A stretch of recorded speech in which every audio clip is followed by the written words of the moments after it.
አለመግባባቶችን በውይይት መፍትሄ ለማበጀት ሲካሄድ የነበረው ሀገራዊ የምክክር ጉባኤ ወደ ማጠቃለያ ምዕራፍ ላይ ይገኛል። የምክክር ጉባኤው ከጀመረበት ዕለት ጀምሮ ለውይይቱ በቀረቡ አጀንዳዎች ላይ ተመካካሪዎች ሀሳባቸውን በግልጽና በነጻነት ሲያነሱም ቆይተዋል። ሂደቱን እያስተባበረ የሚገኘው የኢትዮጵያ ሀገራዊ ምክክር ኮሚሽንም ሂደቱ የደረሰበትን ሁኔታ ለሕዝብ ይፋ እያደረገ ሲሆን በዛሬው ዕለትም በጉዳዩ ላይ መግለጫ ሰጥቷል። በመግለጫውም ከ8 ቡድኖች የተውጣጡ አጠናካሪዎች ጥንቃቄ በተሞላበት ሁኔታ ውይይቱ ሲደረግባቸው በነበሩ አጀንዳዎች ላይ የተነሱትን ሀሳቦች ማጠናቀራቸውን አብራርተዋል።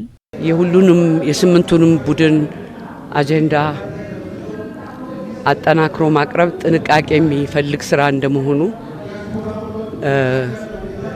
ጊዜ ትንሽ ፈጅቷል። እስከ ትናንት ማታ ድረስ ሲሰሩ ቆይተው አንድ ወጥ የሆነ ሰነድ በስምንቱም አጀንዳዎች ምክረ ሀሳብ ላይ አውጥተዋል አዘጋጅተው። በዛ መሰረት ዛሬ ጠዋት ለየስምንቱ ቡድን እየቀረበ ይገኛል። ትልቅ ምዕራፍ ላይ የደረሰው የምክክር ሂደቱ የመጨረሻ የተመካካሪ ቡድኖች ሀሳብን በማካተት አጠናቃሪ ቡድኖችን የመጨረሻ የሆነውን ሰነድ በማጠናቀቅ በነገው ዕለት ለሁሉም ተመካካሪዎች የሚቀርብ እንደሆነም በመግለጫው ተነስቷል። እያንዳንዱ ቡድን በሚቀርበው ሰነድ ላይ የመጨረሻ ግብዓቱን ማስገባት እንዲችል አስተያየቱን መስጠት እንዲችል የተዘጋጀ ሂደት ነው።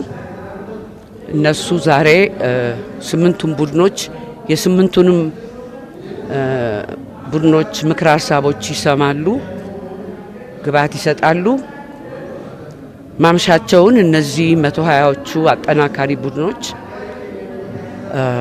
የመጨረሻዎቹን ግብዓቶች በማካተት የፋይናል የመጨረሻውን ሰነድ አጠናቀው ያዘጋጃሉ ማለት ነው። በነገው ዕለት ይሄ የተጠናከረው የመጨረሻው ሰነድ ለ4000 ተሳታፊ ይቀርባል ማለት ነው። ሁሉንም የወከሉ ተመካካሪዎች ያለመግባባቶችን በምክክር ለመፍታት ሲመክሩ ቆይተዋል ያለው ኮሚሽኑ የምክክር ሂደቱ ለሕዝብ እየቀረበ እንዳለን በማንሳት ነገር ግን የተለያዩ ተጨባጭነት የሌላቸው መረጃዎች ምክክሩን በተመለከተ የሚሰራጩ በመሆኑ ሕብረተሰቡ ከፍተኛ የሆነ ጥንቃቄ እንዲያደርግም መልእክት አስተላልፏል። አንዳንድ የተዛቡ መረጃዎችን በመስማት እንዳይወዛገቡና ትክክለኛ የሆኑ ሚዲያዎችንና የኮሚሽኑን መግለጫዎች እንዲከታተሉ ደግሜ አሳስባለሁ።